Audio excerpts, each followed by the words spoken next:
Good morning mga idol. Ito ang talong pinitas ko mga idol. Ay, ang sariwang-sariwa yan mga idol. Namitas ako ng talong doon sa garden mga idol. Naalala nyo yung pinakita ko sa inyo na doon sa tabing ilog mga idol. Yun, doon ako namitas. Pati mga sitaw mga idol. Ito na. Gihagpat na ako mga idol ang sitaw. Pero kani ako nang gipalit mga idol. Kay wa man tay sagol nga lain og kani mga idol mauning sitaw sa kwan talbos ni sa sitaw mga idol ato pog sagulan og saluyot para naapoy dulas-dulas mga idol. Sige na mga idol, hagpat sa tani mga idol kay ato na ning lutuon karon kay ting paniod ko na, di ba? Unang karon luto ta mga idol og sayo kay ngano na may mga tikiting mga on manang ato mga tikiting mga idol karon hagpat na ta. Ari mga idol nagbisi-bisihan taraw ang inahan mga idol. Pero mga idol, grabe gid na akong kuan ba, nakahilak jud ko mga idol, grabe gid na akong hilak ngano natingala ko nga nganong mang ningon amin naman ng atong Pilipinas karon oy si Tatay Digong ila man yung giaresto. Muna makahilak ko mga idol, kahilak ko kay sus si Tatay Digong pila ka tuig siya nanungkulan na sa pagka-presidente, siya man yun akong biliban mga idol. Bilib man yun ko sa kang Tatay Digong sa iyang pagka-presidente kay nag-peaceful man yun ang atong kuan, ang atong bansa, di ba? Nag-peaceful. Karon mga idol na unsa naman ning mga tao karon mga idol nga sus ning samot naman hinuon in taon ning atong Pilipinas. Sukad nga nawa sa pagka-presidente si Tatay Digong. Wa nagay ayo. Mao nang karon sus gingon ana siya ni BBM. Kung dili ra ba gumikan kang kuan kang Tatay Digong, di ra ba gid mi mo boto anang BBM. Mao na klaro nga pagkaistorya. Kay dito gyud sa Mindanao, nadara gyud na siya sa kang kuan, sa kang Inday Sara. Kay kung dili lang kang Tatay Digong, kang Vice President Inday Sara, di gyud mi mo botar anang kuan, BBM. Unya karon ingon ana ang buhaton nila kang Tatay Digong. Sus naunsa naman ni atong Pilipinas in town oy. Ginoo ko. Bis kay mao pa siya kitabangan, siya hinuoy giaresto. Imbis kay maoy siya hinoy naka pag peaceful aning atong bansa nga atong siya'y kuan pa, siya'y presidente pa. Dagkay mga hadlok. Karon sus wa ba mo kakuan mga idol? Mga batang gagmay pangripon, mga tiguwang pangripon, pangpatyon, di ba? Kang Tatay Digong sa una na ba ingon ana? Wala ko ka dungog ang mga idol. Kaya nga mahatlok na silang Tatay Digong. Karon nga mga kuan karon nga wala may kadlok. Mura naman hinuon nagkikuan nila ang pagpatay sa mga tao. Mura ra sila kanang nipatay bitaw kuan kanang amigas. Nga ilarang irukon.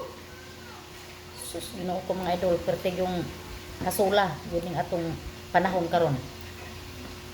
Si Tatay Digong ilang gi aresto. Ingon ana lang kadali sila magpapa-aresto og tao.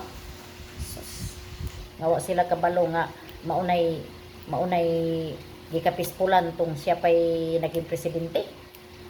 Diyos ko Ginoo ko mga idol na unsa naman ning atong Pilipinas karon mga idol nga ning samot naman hinuon ning kuan, ning samot naman ning kaway ayo. May patong sa Tatay Digong tong naging presidente sa una mga idol.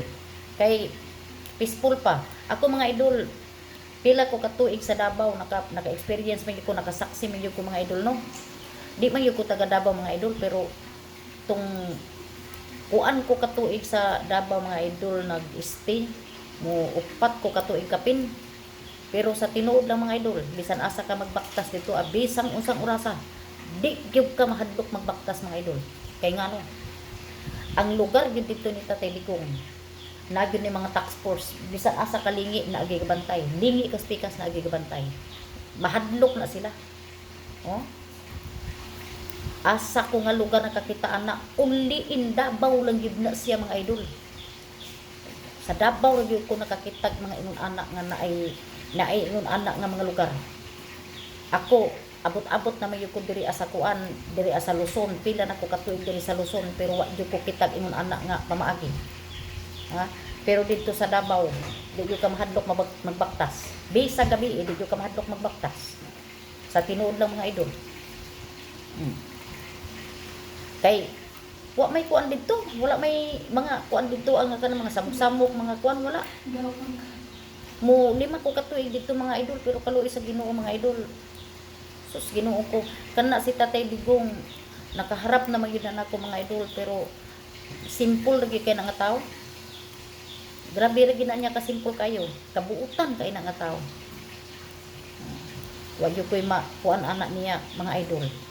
Sus makaharap ba na ninyong taong ingon anak nga makaharap ba na ninyo mga taong ingon anak nga ni mayor unya ingon anak siya kung kuan siya mga tao nga mura ra gid siya kanang dili gid kuan ba dili mayor mura dili gid siya kuan kay kuan gid siya kanang mo kuan gid siya sa mga tao mo entertain gid siya wa gid siya pilion bisag mga pobre ra. Di gid siya lisod kuan. Mo nang karon natingala ko mga idol na unsa naman ning atong kuan karon oy. Isa naman nga natingala ko nakahilak ko mga idol nga katong pagkuan nako diri as balita nga si Tatay Digong di aresto. Unsa naman ning atong panahon in taon karon? Ha? Kamo mga idol, unsa may paminaw ninyo sa atong kuan karon, sa atong presidente karon? Kaysa una to si Tatay Digong wa man gyud koy makuan mga idol kay daghan man gyud ang hadlok sa iya. Peaceful man sa una mga idol. Nagingog ka kung dili ka mohimog sala, di ka magkasala. Unya kay mohimo man gihapon kag sala, mao gyud ang masuko gyud ang bisag kinsa man. Prisupon man gyud ka. Nya maurat to mga idol. Kay murag nasobrahan naman siguro ning akong katabian mga idol no. Dere na lang ta mga idol kay magluto pa ko ani pagkahuman na ko ani mga idol magluto pa ko ani. Na tingpaniud to naman gud mga idol mo nang hagpat lang sa kita ni mga idol. Lami man gyud ning naisaluyot mga idol kay maamag gyud ni magpa laut-laut man. Palaut-laut man ning kuan kaning saluyot. Sige na mga idol kay magluto na po ko mga idol. Bye-bye. Thank you for watching. Paki-follow at share na lang ako mga idol. Daghang salamat.